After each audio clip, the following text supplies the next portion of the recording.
আমার ছবি এবং আমার নাম ব্যবহার করে সোকল ফ্যান পেজ, এই পেজ সেই পেজ, এগুলা অনেক গজায় উঠছে। গজায় উঠে সেখানে সরকার বিরোধী বিভিন্ন ইস্যু, সেটার নেগেটিভিটি, এইটা সেইটা নিয়ে বহু রকমের পোস্ট, যেটা আমার অনেক ফ্যান ফলোয়ার আছে যারা বিভিন্ন জায়গায় আমাকে যারা দীর্ঘদিন ধরে চেনে, তারা জানে আমার অ্যাক্টিভিটি সম্পর্কে, আমার লেখালেখি, আমার জীবনযাপন, আমার খাবার দাবার, আমার কবিতা, আমার গান ইত্যাদি সম্পর্কে যারা জানে, খুব গভীরভাবে জানে, তারা জানে যে এগুলো ফেক পেজ। কিন্তু অনেকেই জানে না, যারা দেশের মধ্যে দেশের বাইরে বিভিন্ন জায়গায়, বা একটা জেনারেশন যারা আমরা প্রায় 30-35 বছর ধরে এই মিডিয়ার সঙ্গে সম্পৃক্ত নানানভাবে, সেটা print media, visual medium, literature, music, film, television, তারপরে নানান রকমের মিডিয়ার সাথে আমরা কানেক্টেড। তো সবাই জানে, আমার বন্ধু বান্ধবরা জানে, আমার সাথে যারা কাজ করে, আমি যাদের সাথে কাজ করি তারাও জানে যে এগুলো ফেক পেজ। এই সমস্ত পেজ থেকে উস্কানিমূলক পোস্ট দিয়ে, নানান রকম পোস্ট দিয়ে, সরকার প্রধানদের বিরুদ্ধে পোস্ট দিয়ে তাদেরকে মানে আমাকে তাদের এই সমস্ত পোস্ট দিয়ে আমাকে বিব্রত করার চেষ্টা, এবং অনেকের কাছে ভুল বোঝার ভিতরে নিয়ে গেছে এই সমস্ত পেজ। তো আমি আজকে ডিবি অফিসে আসছি হারুন স্যারের সাথে দেখা করতে।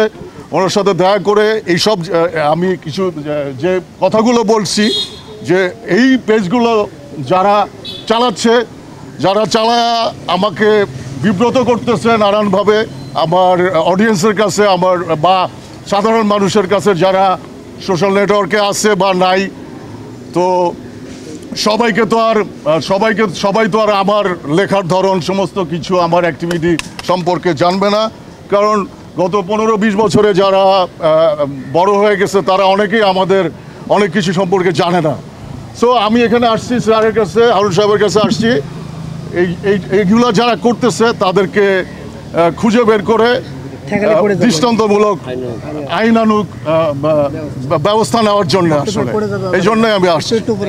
তো এই আর কি। আর আপনারা এখানে যারা আছেন প্রেসের, আপনারাও জানেন এবং আপনাদের সাথে কাজ করে আমাদের অনেক বন্ধুবান্ধব আছে, আমাদের সহকর্মীরা আছে, আমাদের সমসাময়িক সিনিয়ররা আছে, তারাও জানে যে আমি কি পোস্ট দিতে পারি, কি পোস্ট দিতে পারি না।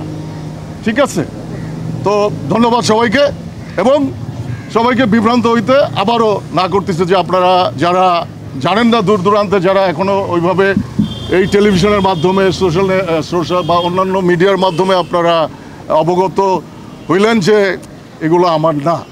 সো আর আমার একটা পেজ আছে, সেইটা এখন না ভেরিফাইড হয় নাই, হয়ে যাবে।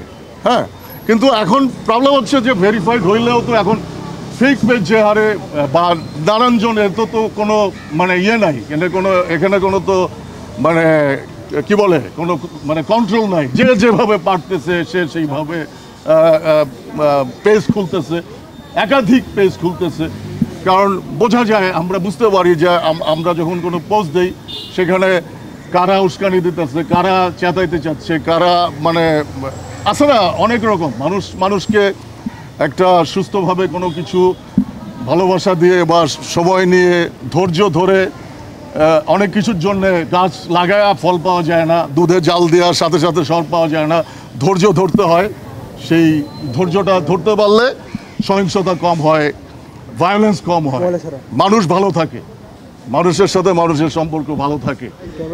যাই হোক, ঠিক আছে, এই পর্যন্তই আর কি। এই অনেক অগোছালো হইলেও আমি মোটামুটি বুঝাইতে পারছি আর কি। ওকে ভাই।